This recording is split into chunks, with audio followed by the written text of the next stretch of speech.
You know, President Donald Trump says that the National Guard is coming to Chicago, which is why you're seeing some of this movement here. It's facing a lot of pushback from local and state leaders, including Congressman Krishnamoorthi, who is joining us live via Zoom this morning to talk about this. Congressman, thank you for being on the program. We appreciate it, sir. Good morning. Thank you so much.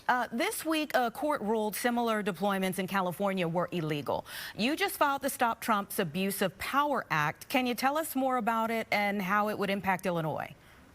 Yeah, basically, many of your viewers probably know this, but there's a law called Posse Comitatus, and that prevents federal troops from being deployed for domestic law enforcement. However, there are some exigencies or emergencies under which those federal troops can be deployed. Unfortunately, Donald Trump has kind of perverted the use of those emergencies to claim that it's okay for him to deploy troops, even over the objection of local leaders and the local population. What my legislation does is it makes clear that those troops can only be deployed with the consent of the chief executive of the jurisdiction in which they're being deployed. So, for instance, the governor of the state. That's extremely important because, as you know, nobody wants these federal troops on Chicago streets. And the concern is that instead of improving public safety, it might worsen public safety.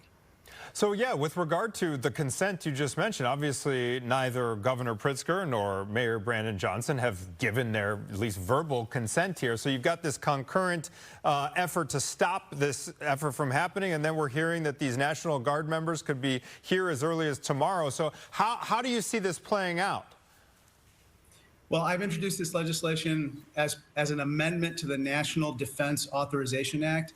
That process of voting on these amendments is happening literally as we speak. It's going to be happening this week, next week, and so forth.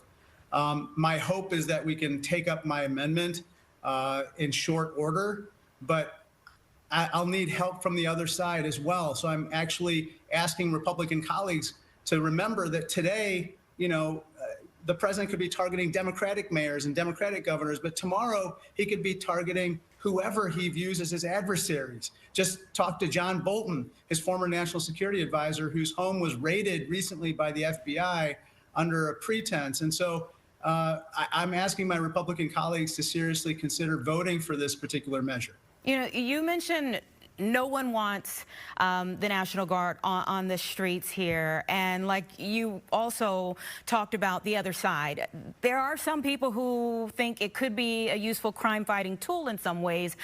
There's so much confluence here as to what type of utilization would be used for the National Guard or for this ICE deployment. We've already seen organizers of the largest Mexican Independence Day parade and festival in Waukegan postpone, in their words, due to safety concerns regarding ICE and National Guard immigration and domestic law enforcement operations in Illinois. This is major.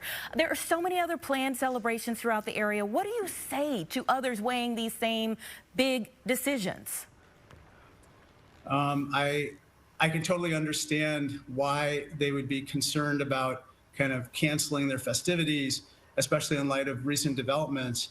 But going to what you say, look, if we have to improve public safety always. There's no question about it. No amount of crime is acceptable. However, if you want to deal with crime, work with local law enforcement and communities to deal with it. You know, for instance, one of the things that the Trump administration has done is withhold hundreds of millions of dollars from cities like Chicago for crime prevention.